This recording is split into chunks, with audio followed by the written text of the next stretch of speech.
Hello friends, welcome back to the bench. Our patient is the Asus motherboard. It doesn't really matter what it is. It's Prime B650 Plus. This is AM5 socket, right? And this is what the board here is for, the socket replacement. Now, a few words on that. I have replaced so far tons of these sockets. These are either 1200 or 1151, and the size wise it is roughly the same size. However, you can see immediately that the number of pins is way different. There's a lot more pins on the AM5 socket than these, but one good thing about it is that you don't have capacitors in the middle, right? So you don't have to worry about that.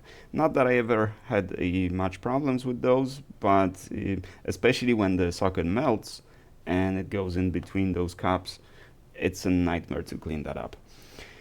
But we're not melting sockets anymore, or at least if we're melting them, it's not to the point where the plastic actually starts flowing.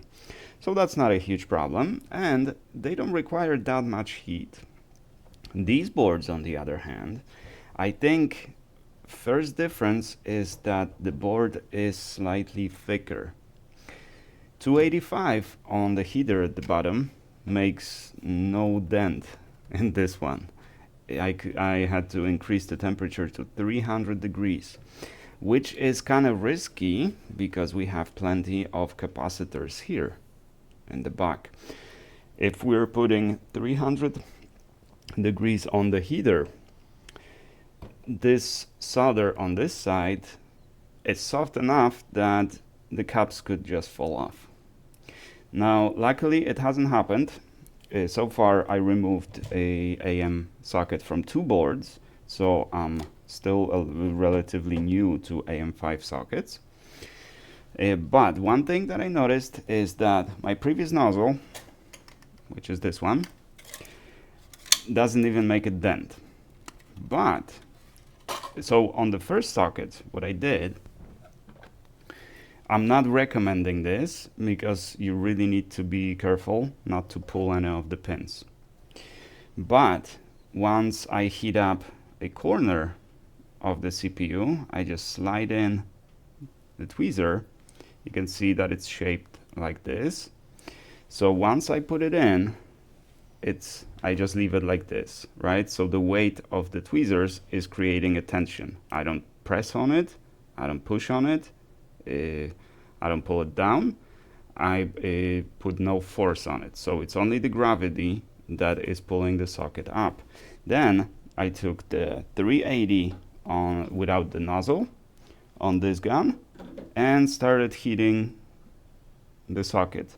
And starting from the corner that I started, going away from that corner, which this indicates. You can see how it starts going lower and lower, right? So that gives you a clear visual sign that the socket is lifting. Now that obviously will cause the socket to deform, which is what we want, because if the socket doesn't deform, that means you're pulling the pins, right? So the socket must deform, and that's how I did the first one, because I couldn't get it done the other way. But no ripped pads, no deformation on the board. The operation was successful, at least the removal. Now the second one, I used the previous nozzle, but I increased the airflow to nearly maximum, and that allowed me to remove the socket. So the temperature, the nozzle, everything's fine. It just requires a lot more airflow. No melting. The sockets did not melt. And you would think, because take a look at the difference between those two sockets, right? The 1151 or 1200 is much thicker than this one, which is on one hand, it would seem like a good thing because less thermal mass. You don't need to heat it as long as you have to heat this one. but significantly more pins, and still I think the board is thicker as well, so it requires more temperature. You would think it would require less, but it requires more, or at least more airflow. But the other thing that is concerning about these, since they are so thin, it's going to be very easy for these, or I expect, to deform, which means if it deforms even slightly, some of the pins are not going to get soldered on. And this actually happened to me on 1151 socket, or was it no, 1200 socket, that one corner just kind of lifted. When I inspected it on the board, I could see that if I press here, the socket moves. Now, what I did with that one, I just used the heat gun, obviously preheater, 285 at the bottom, and the heat gun from the top, and I just pressed it like this and treated it with hot air. Then removed the hot air, still holding it, and it seemed to have worked. At least the socket is not loose anymore. So this is one way to inspect whether the socket replacement was successful. Each corner of the socket, we just kind of try to lift and see if there's any play. If there's any play, some pins are not soldered on. Now with this one, I'm kind of worried, especially since all my temperatures, all my observations were done on 1151 and 1200 sockets. So I know how long to heat it up, what temperature, what airflow, to make sure that it's soldered on. With this one, I do not. But here's the entire trick to this procedure. You have to do it many times, using different tools, using different techniques, and observe what's happening. Because since I couldn't desolder this one, right, it was my first try on the AM5 socket. As you can see, there's no damage to the board. And I have done so much damage to other board when I started that now I developed this kind of sense how much temperature, how long to hold it, because I broke so many. So the trick to this is to just do it enough times that you broke everything that you can possibly break. That gives you the ability to develop this sense how to get it done, even if you're working on a new socket you've never worked on before. So that was the easy part, removing the socket. The hard part, I'm starting with this board because this one has a much better outline. The other board that I removed the socket from, it has very poor outline, and it's going to be really difficult to align the socket. On this one, it's going to be a lot easier, or, well, it's not going to be easy, but it's going to be a lot easier versus the other socket, or the other board with very questionable outline. And one thing that I do before I remove the socket, I try to observe exactly how it is aligned at the moment before I remove it, to kind of know what it's supposed to look like when I replace it, when I place the new socket. On this board, this is not too bad, but on the other board, I looked at it for a long time, and I still don't think I'm going to be able to align the socket. The only hope that I have is that this one has a lot more pins, and it's a lot lighter. I would say maybe not half of this weight, but significantly lighter, despite having more pins. That I'm hoping that the number of pins and the low weight of the socket will allow it to jump into position once the solder liquefies and we put some flux on to self-align, basically. That is my hope, but it might not be successful. But without further ado, let's put 300 degrees on the preheater. As you can see, I have a new nozzle, the real nozzle now. It took me a while to figure out how to mount it on my arm. As you can see, zip ties and some scrap metal are utilized. This is not the finished solution. I need to figure something better, but for the first try it should be more than enough. So let's place it on the preheater. I get the thermal image so we can observe the temperature, and the procedure, I'm gonna use the same procedure.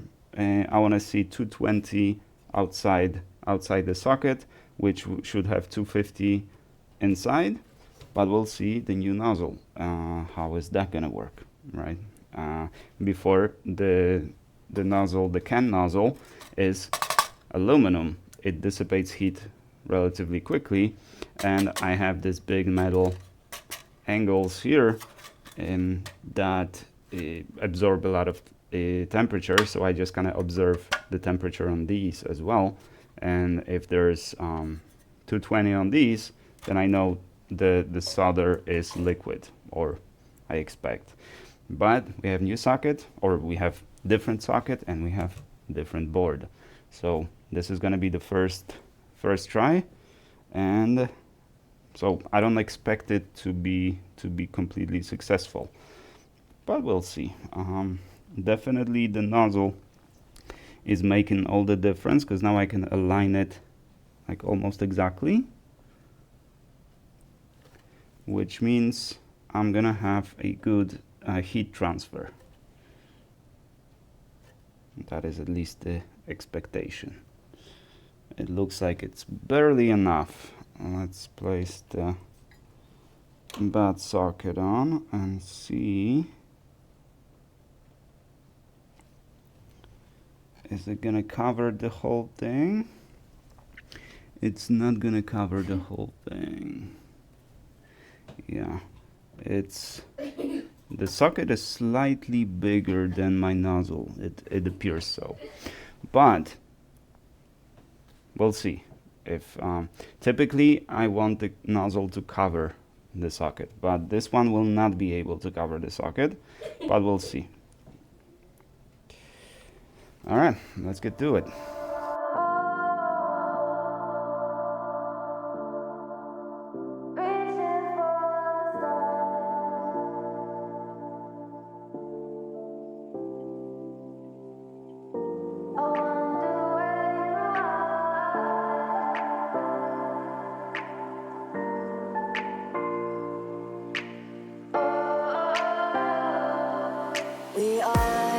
We are dreaming in the dark. We are nothing more than dust. Search but you stay lost. We are reaching for the stars, but we're making this too hard. And I wonder where you are. Mysterious, that's the part you always show, 'cause you're too curious. Maybe you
Alrighty, so here we have it. Now, obviously, it didn't work. Well, we didn't expect it to work the first time with new nozzle and the socket we haven't worked with yet. But what is wrong? So the socket, as you can see, it's solid, meaning it did adhere properly, or some. But we have, I'm not sure if you'll be able to see it here under the scope, but we can lift this hole. You see how it moves? Yeah, so it didn't adhere here, and the reason, I suspect, is the alignment. So this whole side should go slightly to this way, to the top. And you can see it here, or at least that's what I will use next time to align it. Because as you can see, you can't use the outline, which is here, right? You can't really use the outline to align the socket with this, because then this is misaligned. So this line is not for the socket here, but rather for these little thingies. So this should go slightly to the top. And that is likely why it's not soldered on, because the balls are in between the pads instead of on the pads. Unfortunately, the socket did not self-align, which is too bad, but I don't see any damage to the board. Right, there's it's dirty from flux, right, and there's burnt flux here and there. You can see burnt flux on. I'm not sure if this is burnt flux or I just overheated the socket, which caused discoloration of the pins. It could be because the center here is where the most heat is going to be, because that's when it blows from the gun.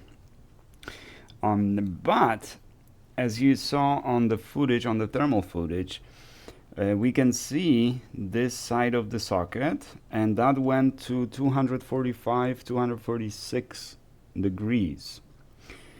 There was no smoke, well, other than from the flux, but there was no smoke, and I don't see any signs of actually melting of the plastic, right? Because I would expect it here somewhere in the middle, because this is going to be the hottest part. So I was expecting to see some melting over here if the temperature was too high or the airflow was too high. I'm kind of worried about this discoloration over here. I'm not sure what's up with that, but I'm pretty sure that's going to be flux. I'm also not sure how to clean it, because it's going to be tricky, because we don't want to bend the pins after replacing the socket. So I may need to rethink the use of flux. I'm using NC flux and for this, because I know I'm not going to be able to clean it all, so I don't use RMA flux with this. But one thing that definitely is the alignment. So we need to use this little knob over here to align the socket. At the bottom, well, at the bottom actually it aligned semi not bad. That's why it's very it's solid at the bottom here, right? This is perfectly solid, but not here. And you can see how badly it is. You can see the movement, right? So we have a failure, but not a bad failure. Now, could we heat it up and just push it? Would that work? It could, but it's risky. It's very risky, because there's no, well, we can detect whether it hasn't been soldered because the socket is going to be moving, so we can detect that. But if there are any shorts at on the other side, some balls just decided to touch once we moved it, it could happen. There is no way to detect that.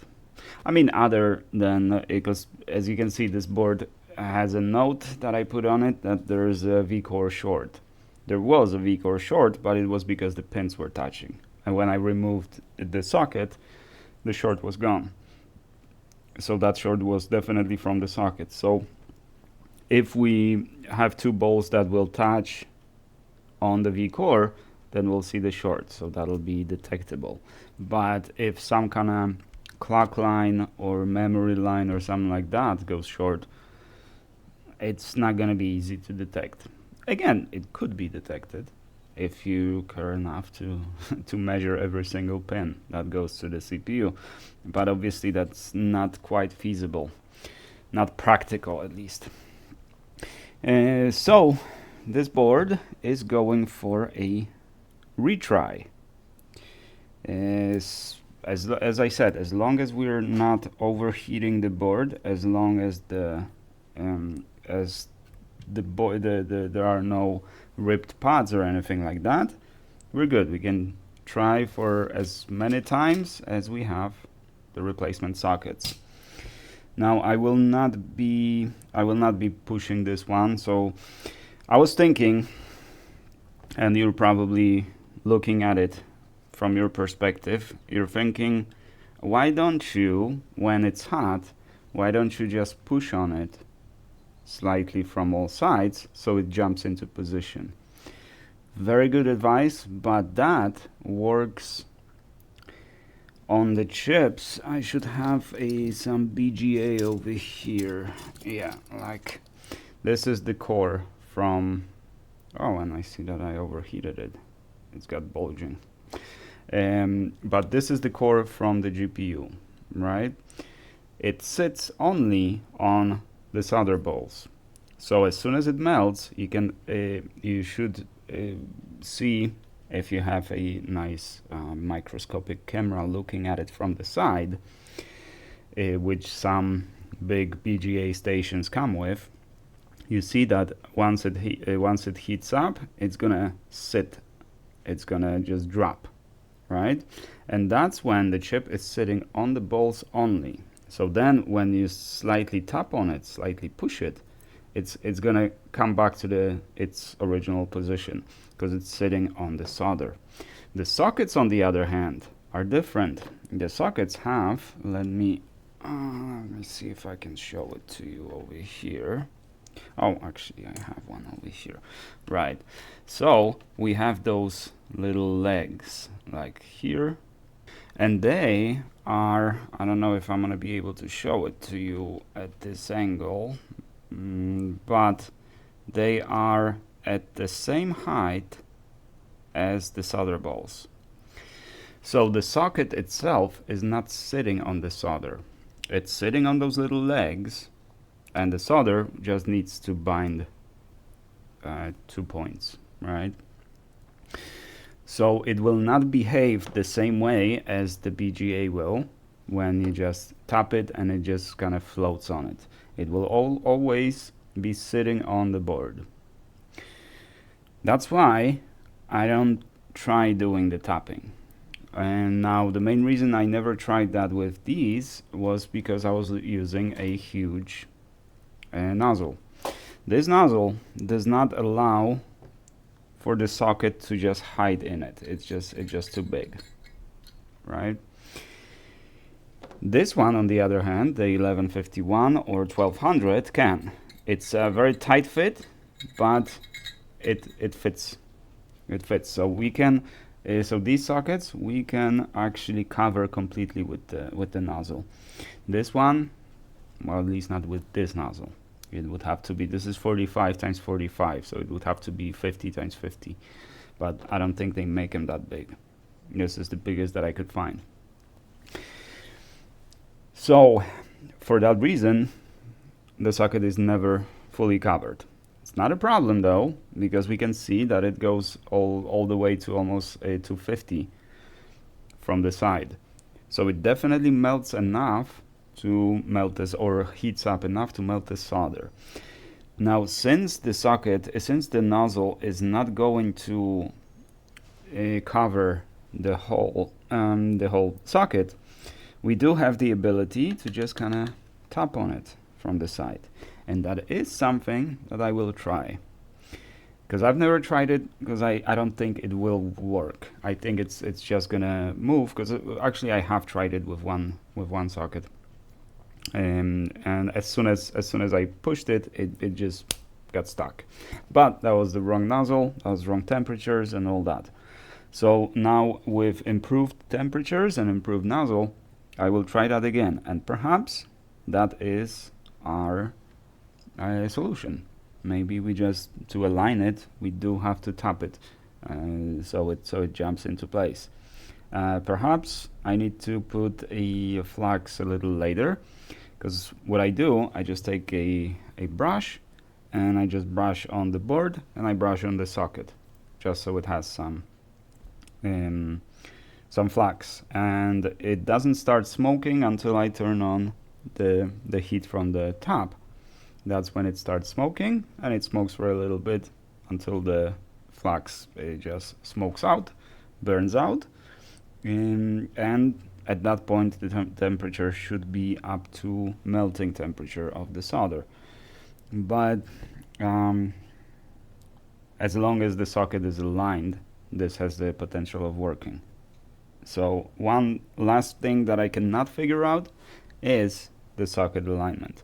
The other thing I was thinking, I could, if my nozzle was installed better, because as you can see it's not very stable, but if it was installed a little better, I could use the nozzle to actually press on the socket, right, because it's bigger, which could improve the deformation. Meaning, even if it tries to deform, if it's being pushed on all four sides, all four corners, it should make a good connection with the board nevertheless, even if it tries to bend. But that's all for the future. For now, the main adjustment that I will do here is, well, first remove the old socket, align the new socket better, and probably for that I will use the microscope, because now I can, under the microscope, I can see this misalignment. I did not see it when I was looking at the board. And so this will be another modification that I will have to do. Just use the microscope for alignment and pray that it's not going to move once I start moving the equipment and stuff.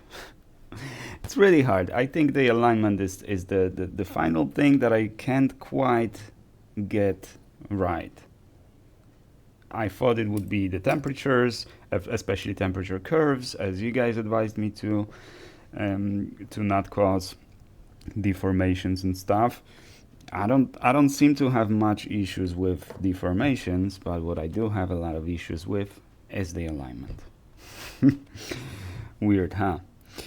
Alrighty, so this will go for the second try, and I will document the second try as well, and let's hope the next try we're gonna get the socket soldered on correctly.